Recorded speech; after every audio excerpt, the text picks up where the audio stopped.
compartir desde aquí, desde este momento, nuestra disertación o más bien nuestra reflexión, ¿sí? Porque es una reflexión en conjunto.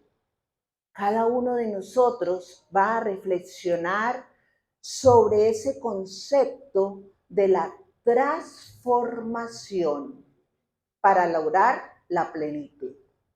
En el título hay dos palabras importantes: transformar. Cuando hablamos de transformación, es trabajar para que haya un cambio, ¿sí? Para que haya una mejora en todo aspecto. Cuando hablamos de plenitud, ya es un concepto mayor, porque cuando hablamos de plenitud es cuando nosotros logramos tener esa vida plena, logramos haber recorrido toda esa meta de transformación y ya somos seres moral e intelectualmente mejor. Las dos alas de evolución del espíritu es la moralidad y la intelectual. Por esas dos alas debemos nosotros caminar, ¿sí? Es importante aclarar que con una sola conferencia, una sola reflexión como esta, no vamos a lograr ese paso de transformarnos y llegar a la plenitud. Es más, con una sola existencia no lo vamos a lograr. Uno de los postulados de la ciencia espírita es la reencarnación. Otro de los postulados es la ley de causa y efecto. Otro de los postulados es la inmortalidad del espíritu, ¿sí? En cada uno de estos postulados se basa esa transformación para poder llegar a la plenitud. De hecho, los espíritus pasan, nos lo dice el Evangelio según el Espiritismo, en el capítulo 25, que los espíritus pasan por diferentes etapas. Pasamos por la etapa de la infancia espiritual. Pasamos por la etapa de la juventud espiritual. Pasamos por la etapa de la madurez espiritual. ¿Y qué es eso? Cuando estamos en la etapa de la infancia espiritual, son aquellas personas que están pasando por sus primeras reencarnaciones como espíritus en el reino nominal. Quiere decir, cómo el espiritismo trabaja la evolución, quiere decir que nosotros venimos de un camino arduo y de muchos años, desde el reino mineral como seres inorgánicos para llegar al reino nominal, ¿sí? Como seres orgánicos. Y esas primeras reencarnaciones que tenemos, estamos en esa infancia espiritual. ¿Cuáles son las características de estas personas que se encuentran en la infancia espiritual? Tienen una conciencia dormida. Su vida gira en torno a los instintos. Son personas muy instintivas y buscan satisfacer las necesidades básicas del ser humano: comer, dormir, cazar, tener sexo y ya. Y como son personas instintivas, entonces muchas veces de estas personas encontramos respuestas fuertes, ¿sí? Encontramos respuestas que nos agreden ante una circunstancia. Y uno dice, ¿pero por qué me está tratando así? ¿Por qué me está hablando de esa forma? Pero mis hermanos, eso es lo que esas personas en la infancia espiritual pueden dar. Cuando pasamos a la juventud espiritual, Son personas que ya tienen una conciencia despierta, con sueños. Tienen, perdón, no una conciencia despierta, tienen una conciencia con sueños. En el anterior es totalmente dormida. Y con sueños ya empiezan a darse cuenta de que la vida tiene otro sentido, de que no solamente cumplir mis necesidades básicas, sino que debo trabajar para lograr un progreso. Y empiezo a trabajar en ese aspecto. Y cuando estoy en la madurez espiritual, entonces ya son aquellas personas que tienen esa conciencia despierta, una conciencia del yo, ¿sí? Que su vida tiene un propósito, que su vida tiene un sentido, que tenemos que trabajar para impactar nuestras vidas y para impactar la de los demás. Que cada circunstancia que vivamos día a día debe estar basada en un aprendizaje, en la razón, sí, en una fe razonada, pero ante todo en una moralización. Alcanzar la razón, alcanzar este nivel evolutivo intelectual es fácil. Nosotros lo podemos hacer autodidácticamente, pero alcanzar ese nivel de desarrollo espiritual, moral, es difícil. ¿Cuántos de aquí, y con sinceridad, vamos a levantar la mano, los que perdonamos con facilidad? Que no nos ofendemos por nada.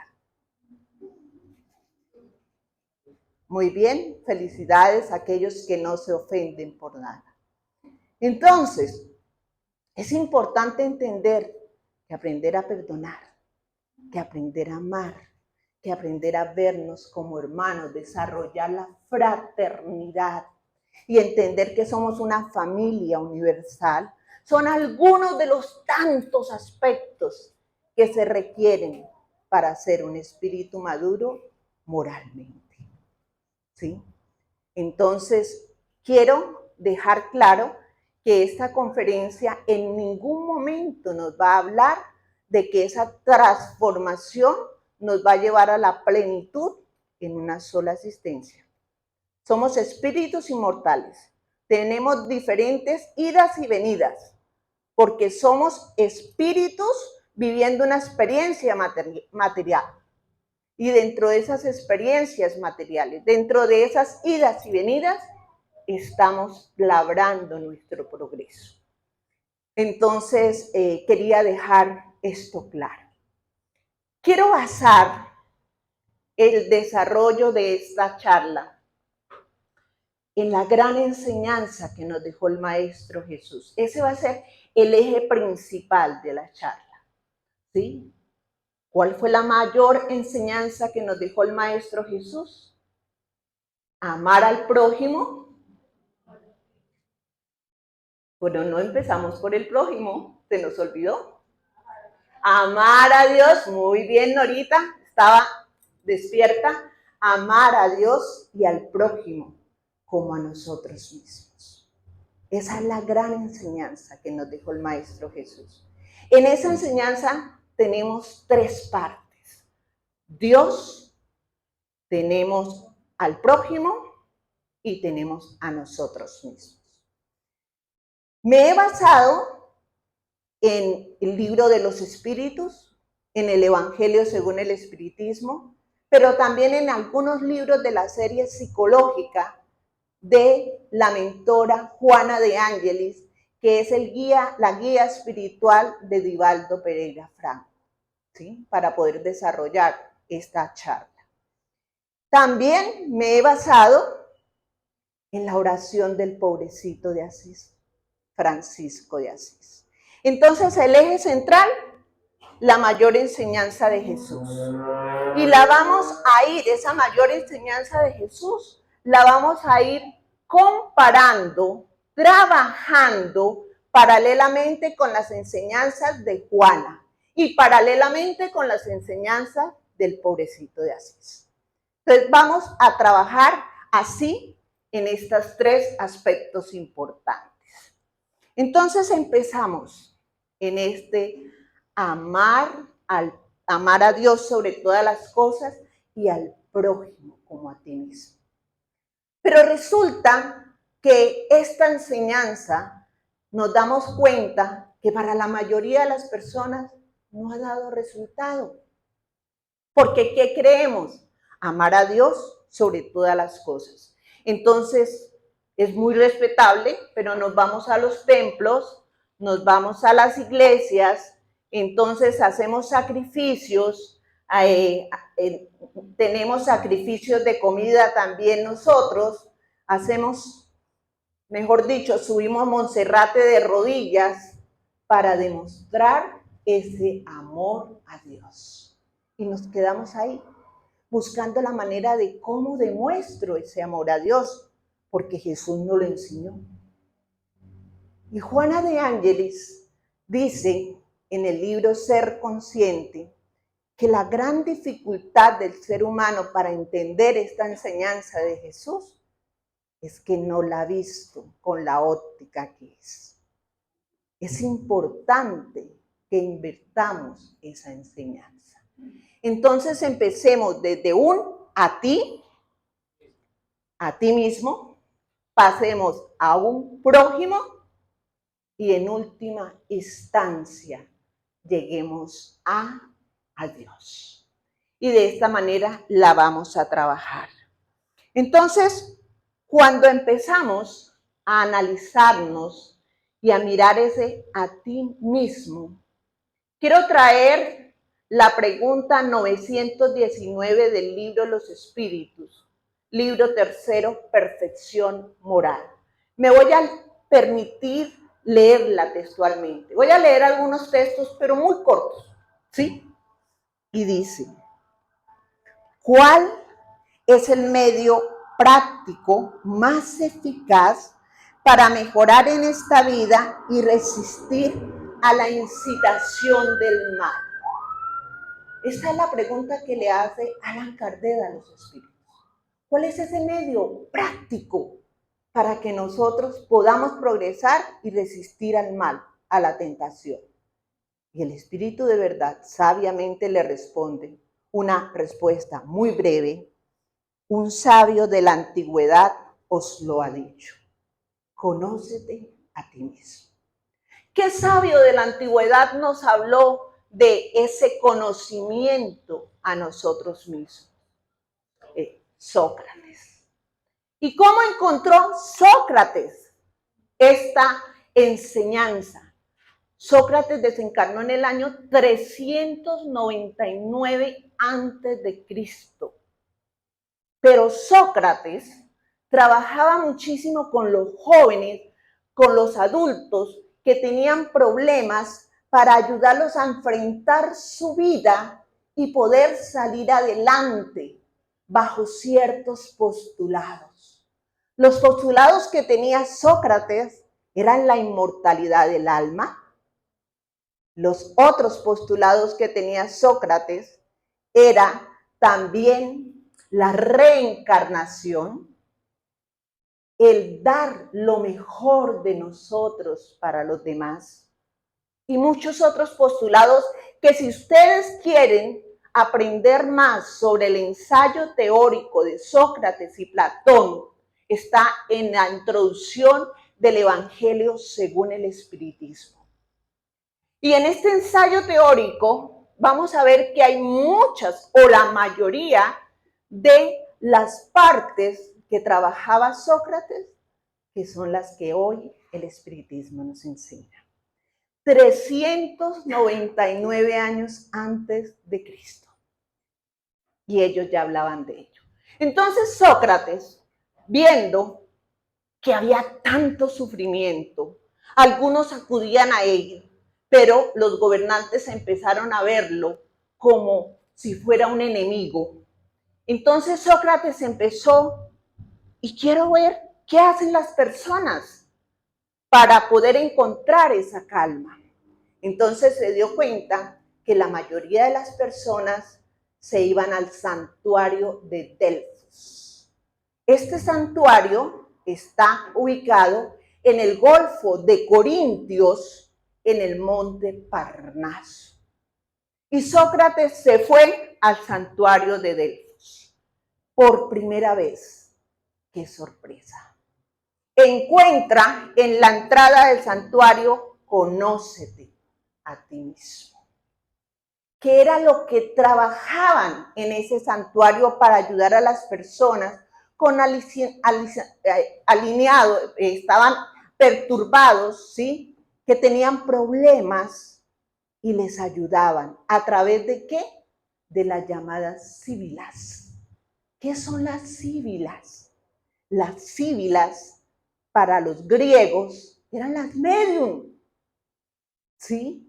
Que a través de ellas las personas encontraban consuelo, encontraban apoyo, encontraban ayuda. Entonces Sócrates baja del santuario de Delfos y empieza a trabajar con más fuerza su doctrina, hasta que terminó mandado a beber la cicuta, que es un veneno, que en pequeñas dosis es una planta, que en pequeñas dosis ayuda para muchas enfermedades, entre esos para la epilepsia, pero que en grandes dosis se convierte en veneno. Y terminaron asesinando a Sócrates. Entonces vemos cómo el libro de los espíritus y el evangelio nos invita a trabajar en primera instancia a lo que hoy estamos mirando, como Juana nos invitó a invertir esa enseñanza, a ese conocimiento a nosotros mismos. Y también quiero complementar la pregunta 19A del libro de los espíritus. La voy a leer, ¿sí? Para que la podamos entender. No les voy a leer la respuesta porque es bastante larga esta pregunta, la respuesta, perdón. Qué pena. Bueno, entendemos toda la sabiduría de esta máxima, dice Kardec a los espíritus. Conócete a ti mismo. No obstante, la dificultad consiste precisamente en conocernos a nosotros mismos. ¿De qué modo podemos lograrlo?, pregunta Kardec a los espíritus. Y responde San Agustín, por experiencia propia. San Agustín, aquel santo de la Iglesia, representante de la Iglesia católica, que nos ha dado tanto y que es uno de los espíritus que ha ayudado a escribir la codificación. En sus primeros 27 años, San Agustín vivió una vida de libertinaje, de alcohol, de desvíos. Su madre, Mónica, oraba constantemente para que él pudiera buscar a Dios. Pero él no creía en Dios, no creía en nada, sino solamente creía en todo, la satisfacción que encontraba con sus amigos. Incluso dejó a una mujer embarazada, ¿sí? Y no le reconoció el hijo. Pero resulta que tanto le ayudó la oración de su madre, Mónica, que a los 27 años San Agustín tuvo un despertar totalmente diferente. Y dijo, yo no puedo seguir viviendo así. ¿Cuál es el sentido de mi vida? ¿Qué estoy haciendo yo para mejorar? ¿Qué estoy haciendo yo para conocer a ese Dios del cual mi madre me habla tanto? Y vivo tan alejado de mi madre y tan alejado de ese Dios. Y en esta respuesta 919A, San Agustín da a conocer todo el proceso que él hizo para cambiar.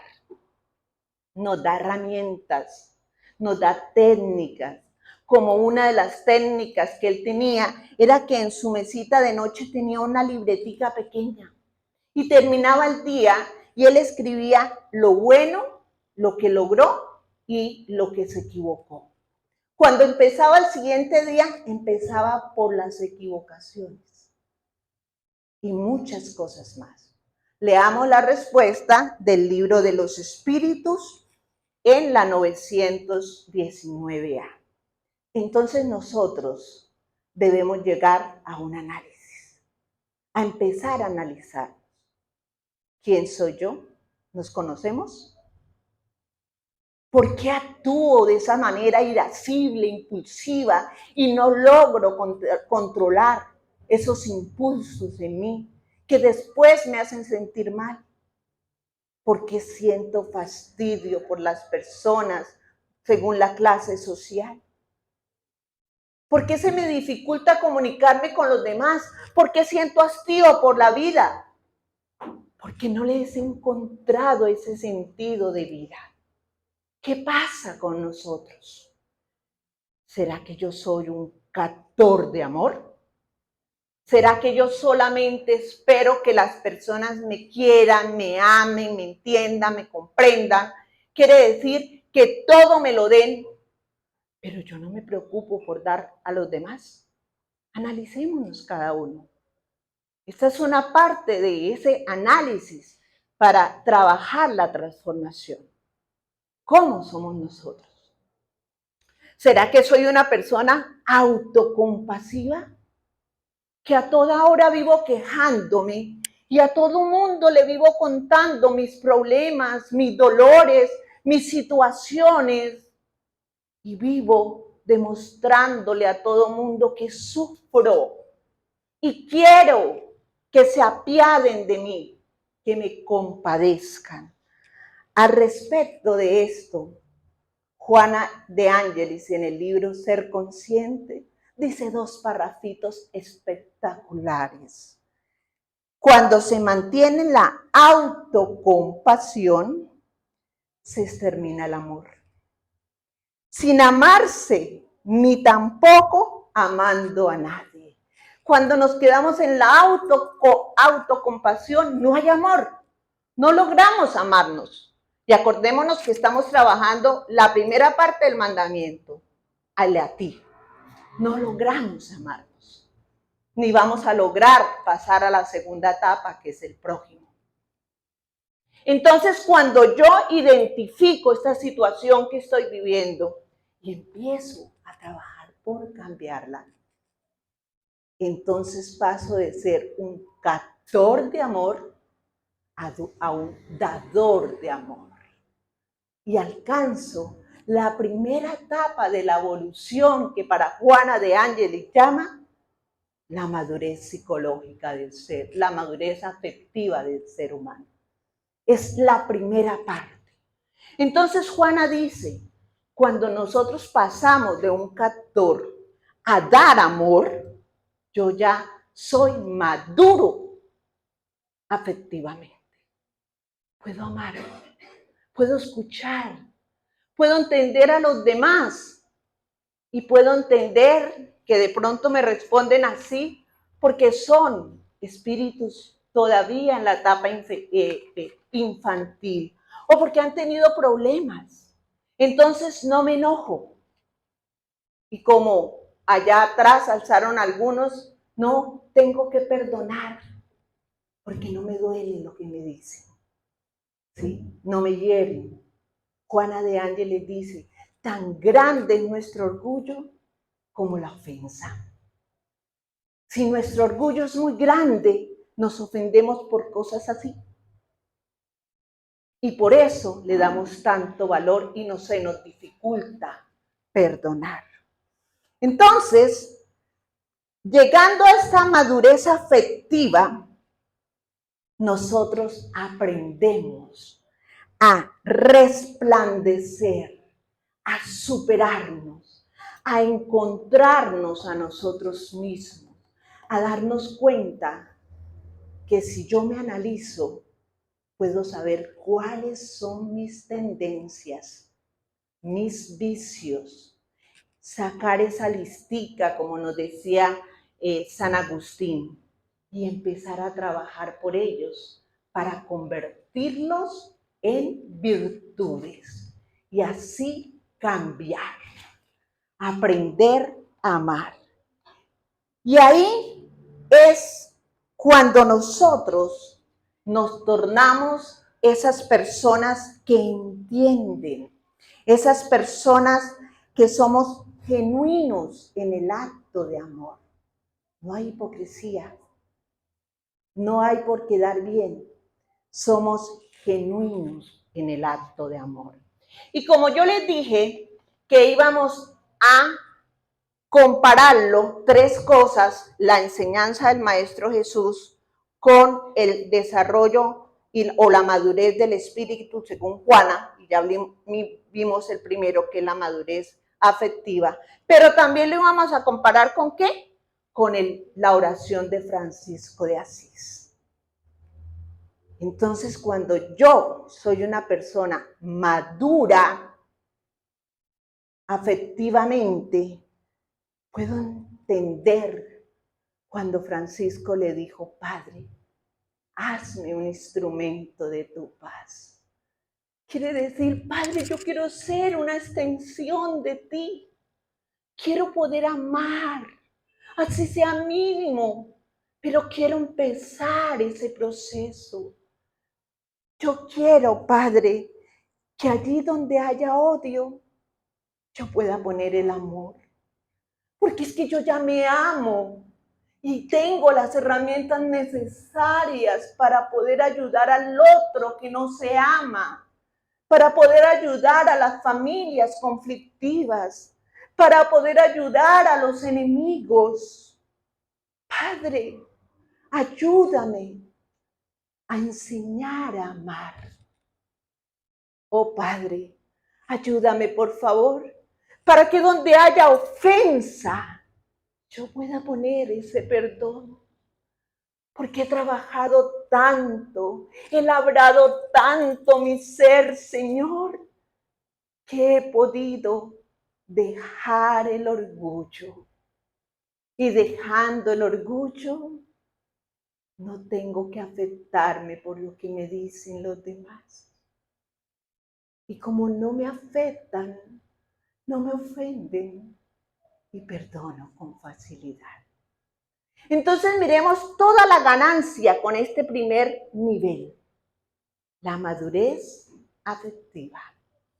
Y continuando por ese a ti mismo, decimos que es muy, pero muy importante que como dice Juana de Ángelis también en el libro Vida Feliz, hay un sol que ilumina dentro de mí. Y ese sol ilumina dentro de todos nosotros. Descubramos nuestra luz. Descubramos esa luz interior para que nos podamos iluminar nosotros y después ser esas pequeñas, medianas o grandes lámparas que iluminan a los demás. Lao Tse dice, el que conoce el exterior, lo que ocurre fuera de sí, es un erudito. Pero el que conoce lo que ocurre dentro de él, el que se conoce a sí mismo, es un sabio. Miren esta reflexión tan profunda. Cuando nosotros nos conocemos a nosotros mismos, somos esos sabios. ¿Sí? Y pasando a la segunda fase, que es el amor al prójimo, de acuerdo de la enseñanza de Jesús. Esa segunda fase se divide en dos, el amor al próximo y el amor al prójimo. ¿Quién es el prójimo? Tus hermanos, tus padres, tu familia. Esa familia consanguínea con la cual tú te has crecido, te has desarrollado. Resulta que esa familia consanguínea no se formó por casualidad, no. Hubo una programación desde el mundo espiritual, donde se eligió quién iba a ser el papá, quién iba a ser la mamá, quiénes iban a ser los hijos. Y esa familia consanguínea se une por dos aspectos, por sintonía o por antipatía. Entonces, en esa familia consanguínea voy a encontrar esas piedras en el zapato, esas personas con las cuales no me llevo bien, no me entiendo, pero voy a encontrar otras que amo inmensamente. ¿Sí? Ahí nos permite entender el espiritismo, gracias, que nosotros, esa programación con ese próximo es para evolucionar. Porque aquella persona con la que no me llevo bien es esa a la que yo en un pasado le hice daño. Y que hoy la tengo a mi lado para aprenderla a amar y para que limemos asperezas. ¿Sí? Entonces es muy importante. Como también saber que el rol de padre, madre, hijos, hermanos puede cambiar de una existencia a otra. Porque en el libro de los espíritus, en la pregunta 200, 201 y 202, los espíritus nos responden, nos explican más bien que el espíritu como tal no tiene sexo. Toma el vestido de hombre o de mujer según las experiencias que tiene que vivir en esa encarnación para evolucionar. Todo es para evolucionar. Y a veces la evolución es dolorosa. Tener ese pariente difícil con el cual no encontramos la manera de convivir. Por eso la evolución a veces es dolorosa. Pero es un dolor que nos ayuda a pagar una deuda. ¿Y cómo nos sentimos nosotros cuando pagamos una deuda y nos sentimos libres y decimos avanzamos? Nos sentimos felices, ¿no es cierto? La segunda etapa es el próximo. Las personas con las cuales trabajamos, las personas con las cuales nos rodeamos en el colegio, en la universidad, en el trabajo, en los grupos, en las iglesias. Ese es nuestro próximo, ¿sí? Y Jesús nos da una enseñanza tan hermosa cuando nos dice, miremos al próximo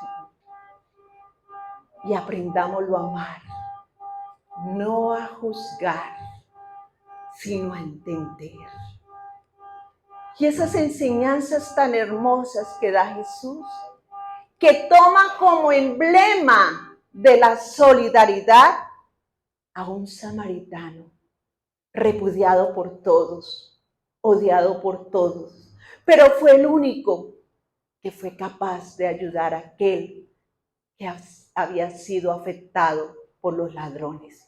Y lo toma como emblema de la solidaridad.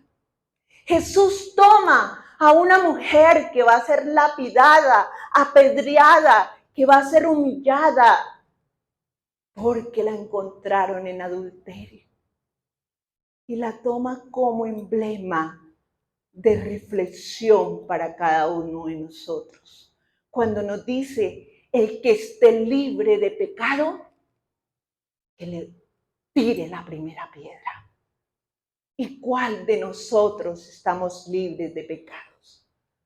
Somos seres perfectibles. Estamos cambiando, estamos trabajando en esa reforma moral. O sea que no podemos, porque todos tenemos las botas sucias, como lo decía un compañero, ¿sí?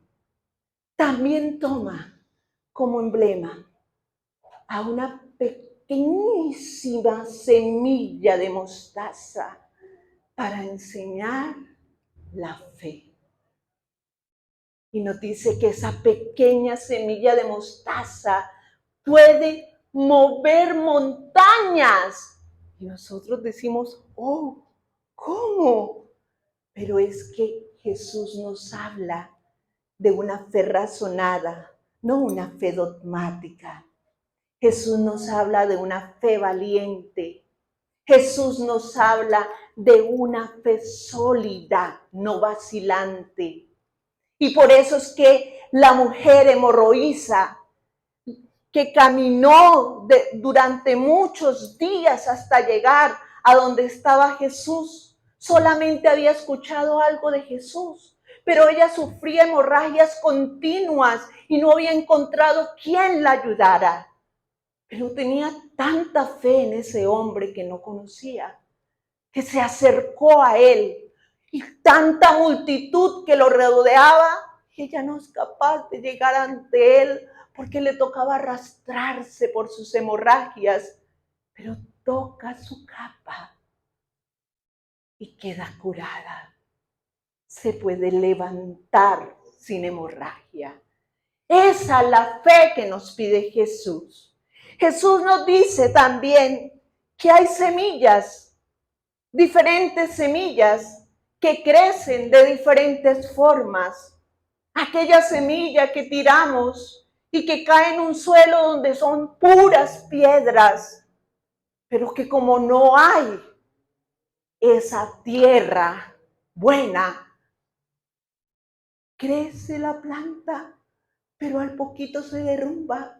¿Cuántos de nosotros nos ha pasado que arrancamos el cambio, pero ante una circunstancia difícil decimos, no, yo no puedo seguir, y abandonamos? Somos esa planta que cayó porque estaba sembrada en piedra.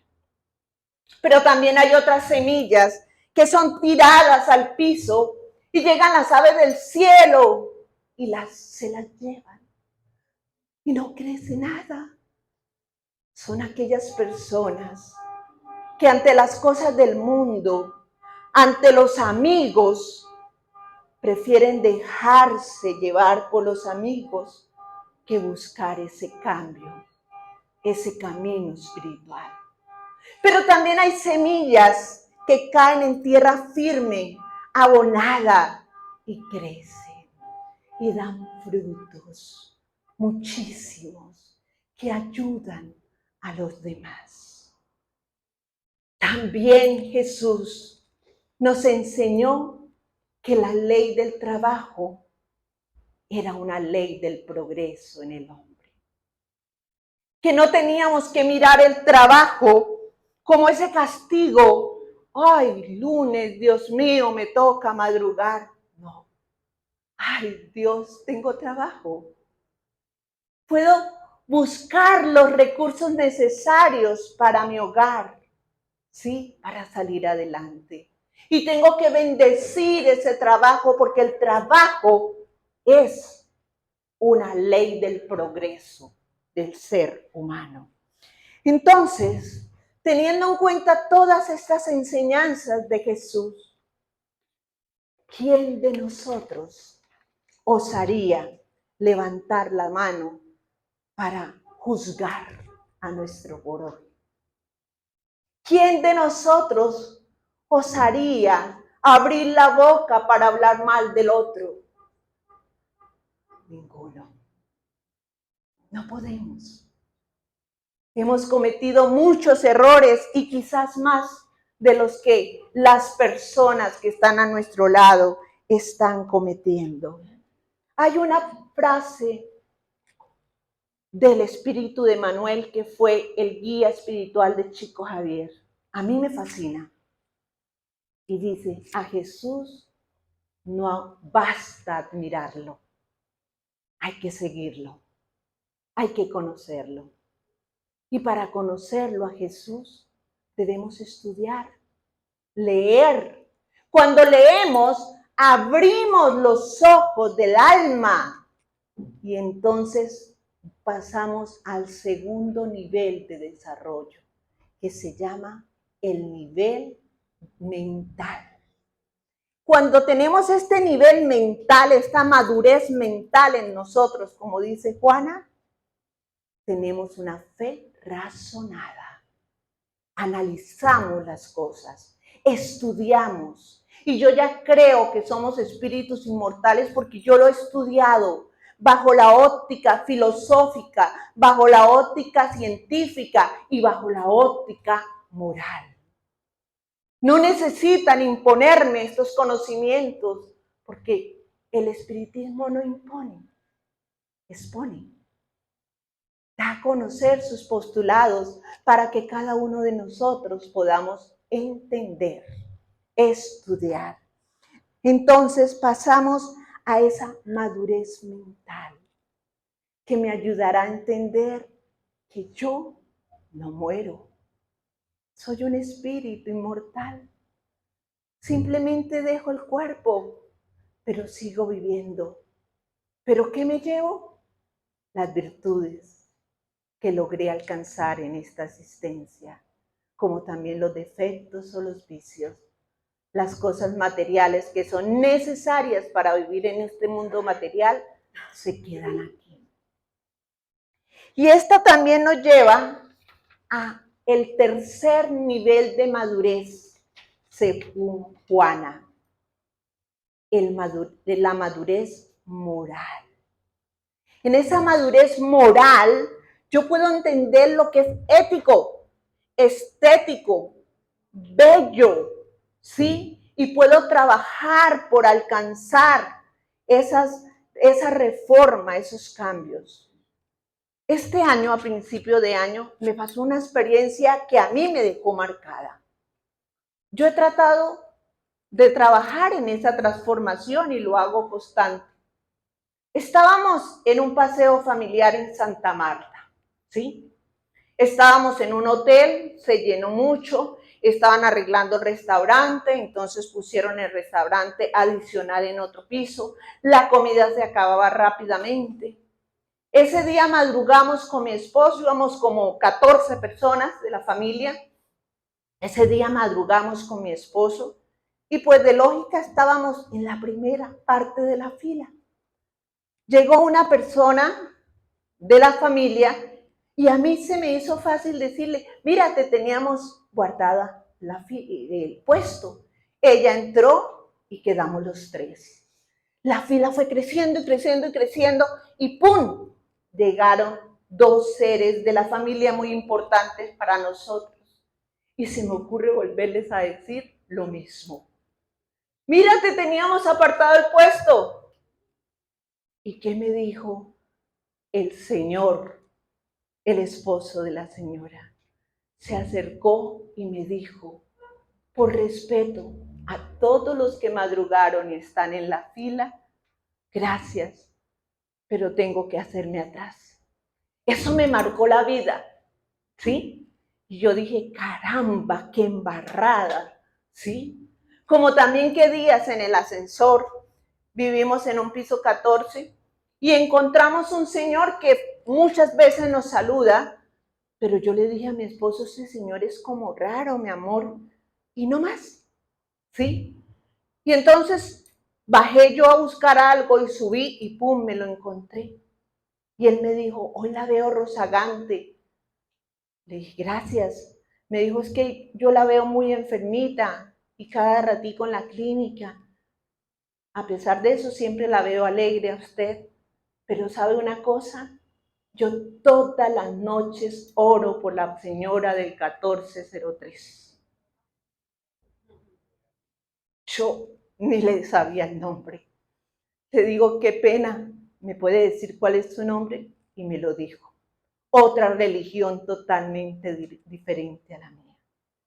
¿Cuántas veces nosotros hacemos comentarios que nos sacan de ese trabajo? Por eso la vigilancia debe ser constante.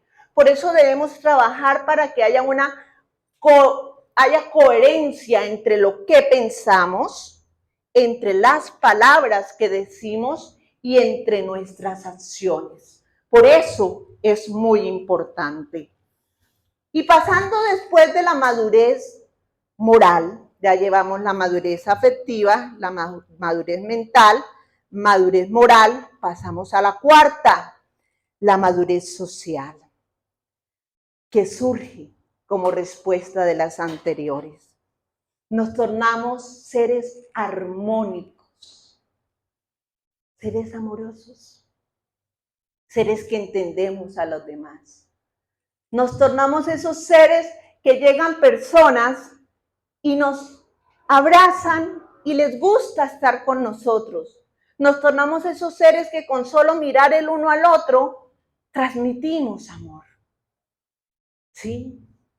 Yo he tenido y he conocido personas muy allegadas de otros países, por ejemplo, Divaldo Pereira Franco, pero es un ser que no necesitamos hablarnos, solamente nos miramos y transmite tanto amor. Y uno dice, quiero estarme ahí, pegadito. ¿Cuántos de nosotros desearíamos que las personas, nuestro prójimo, nos buscara para ser esos seres y estuviéramos así? Comparando la madurez mental, moral y la madurez social con la oración de Francisco de Asís, que donde haya discordia, yo ponga la unión. Si yo ya he alcanzado esa madurez, tengo que ser ejemplo.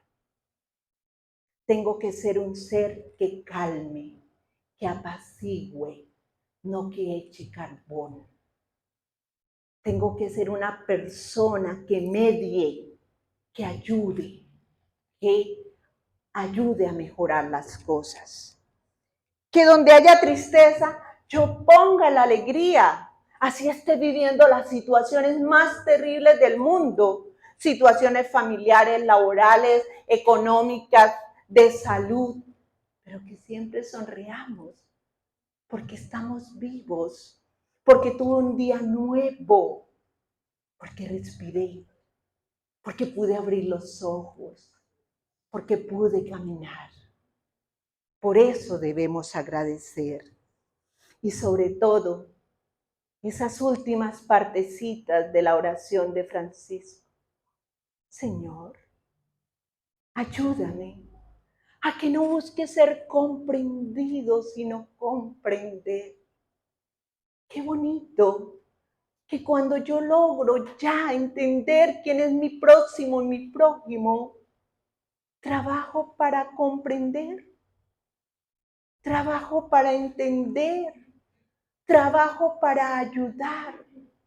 Oh Señor, ayúdame a que no busque ser amado, sino amar, porque ya no soy un captor de amor, ya soy un donador de amor. Oh Señor, ayúdame a que no busque ser perdonado, sino perdonar, porque puedo entender las dificultades de las personas. ¿Cuántos de nosotros, y yo creo que a muchos, nos ha pasado que queremos cambiar a las personas que están a nuestro alrededor, hasta nuestra misma familia más cercana? Entonces queremos que piensen como nosotros, que actúen como nosotros, que hablen como nosotros. Y si por al caso tienen un momento de cólera, qué molestia. Sí, nosotros no podemos cambiar a nadie. Simplemente podemos dar ejemplo, porque el cambio es individual, la transformación es individual. Yo puedo vivir con toda mi familia amada, con mis amigos amados, pero lo único que puedo hacer es dar ejemplo, no cambiar a nadie. Entonces, a veces se presentan esas disputas porque yo quiero que actúes como yo quiero como te digo que actúes. Es difícil de entender eso, lo sé que es difícil, pero tenemos que trabajarlo. Entonces, qué bueno que podamos llegar a ese nivel donde aprendemos a comprender, a amar y a perdonar. pasando por el nivel de madurez afectiva, logramos llegar a ti, a ese conocimiento de la ti. Pasando por el nivel de madurez mental, moral y social, trabajamos el amor al prójimo. ¿Cómo se llega al amor a Dios? Que es la última parte de la enseñanza de Jesús. El amor a Dios no son palabras, solamente son acciones. Si hemos podido trabajar las anteriores, si nos hemos esforzado una y otra vez, cayendo las veces que caemos, pero volviéndonos a parar y buscando la manera de salir adelante, Dios ve eso. Y como en el libro Los Espíritus nos dicen, Él conoce la intención de cada uno. Entonces, por nuestros hechos, por nuestras acciones, estoy demostrando el amor a Dios. Y cuando yo ya demuestro el amor a Dios, llego a esa etapa final de madurez que no se consigue en una sola asistencia, que es un proceso que tiene fases y es la madurez psicológica o la llamada plenitud de vida. Me siento un ser pleno. Aprendí a amar. Aprendí a dar amor. Ya soy un ser que aporta y no que quita. Ya soy un ser que comprende y no que exige. Ya soy un ser que perdona y no que exige ser perdonado. Cuando nosotros perdonamos, la mayor ganancia la tenemos nosotros. Porque cuando no perdonamos y tenemos esa herida aquí y aquí, es como si lleváramos un carbón al rojo vivo en nuestras manos, caminando de un lado para otro, porque estamos pensando, no hemos olvidado eso, tenemos un resentimiento, volver a sentir. ¿Y quién sufre? Uno. La otra persona a veces no se da ni por entendida de lo que yo estoy viviendo. Entonces, todos estos, algunas cosas, algunas herramientas, algunos tips que hemos tratado hoy, nos ayudan para encaminarnos a la plenitud, para encaminarnos a ser esos espíritus que, como en el libro Los Espíritus, pregunta 100, cuando habla de la escala espírita, dice que hay espíritus de tercer orden, de segundo orden y de primer orden. Los de tercer orden son los espíritus imperfectos, que hay 5 clases. Los de segundo orden son los espíritus buenos, que hay 4 clases. Los de primer orden son los espíritus puros. ¿Y cuál es el espíritu puro, con mayor nivel espiritual que ha llegado a nosotros? Jesús. Jesús estuvo desde los inicios de la formación de la tierra. No es casual que Sócrates, Platón, no es casual todas las situaciones que se han dado a lo largo de la humanidad en cuanto a la evolución del sentido religioso que se haya dado. Él ha empezado a mandar uno a uno de sus seguidores, de sus trabajadores, para ir abriendo el camino. Hoy la doctrina espírita llega a nuestros corazones, pero como dije, no impone, expone. Cada uno de nosotros escogemos en lo que queremos trabajar. Pero indudablemente, mis queridos hermanos, el desarrollo espiritual es una de las grandes fuerzas que el ser humano debe desarrollar. Trabajemos por conocer ese gran hombre. Trabajemos por vivenciarlo, por amarlo, por seguirlo. Apenas así sea con poquitos pasos, pero que vayamos trabajando por dar lo mejor de nosotros, para llegar a ser espíritus con madurez psicológica, espíritus plenos. Muchísimas gracias.